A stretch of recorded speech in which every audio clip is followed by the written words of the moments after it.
U.S. and China have finally agreed to hold their first high-level talks after a month-long trade war.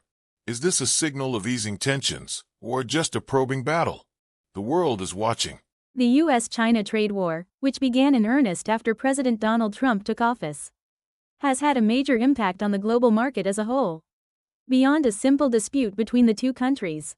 In particular, last month, the U.S. imposed an additional tariff of 145% on Chinese products, and China responded by announcing a retaliatory tariff of up to 125% on U.S. products. In addition, the two countries have been responding with a hardline stance. Literally, an eye for an eye, a tooth for a tooth, including export controls on major items and imposing port fees. In the midst of this, news has come out that U.S. Treasury Secretary Scott Besant and Chinese Vice Premier Lifeng will be meeting in Geneva, Switzerland, from May 9 to 12.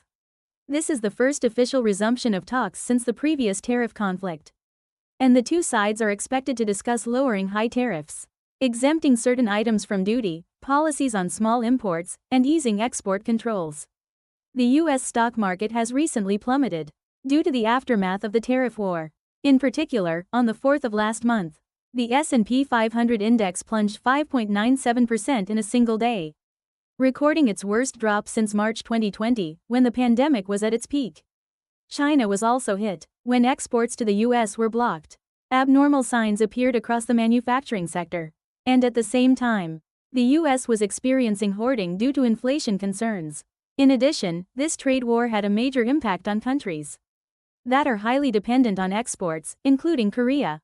Some developing countries in Southeast Asia were forced to embrace ultra-low-priced Chinese products, which shook their domestic markets, and the global supply chain was thrown into serious disarray.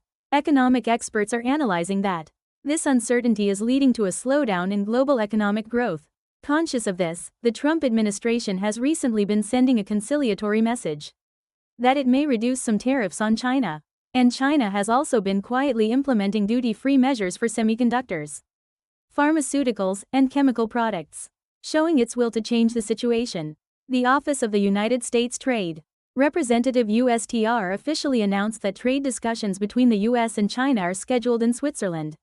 And the Chinese Ministry of Commerce also stated that they considered the world's expectations, the voices of domestic industries, and American consumers. However, given that the positions of the two countries still differ significantly, there is a possibility that this meeting will end up being a simple exploratory battle. In fact, in 2018, then Chinese Vice Premier Liu, he announced immediately after negotiating with the U.S. that there will be no trade war. But just a few months later, the first round of the full-scale trade war began. It took a whopping 17 months to reach a Phase 1 trade agreement. For this reason, experts are predicting that rather than a dramatic breakthrough, this meeting is likely to be a first attempt at easing tensions and a symbolic restart. U.S.-China high-level meeting. Could it be the break in the trade war?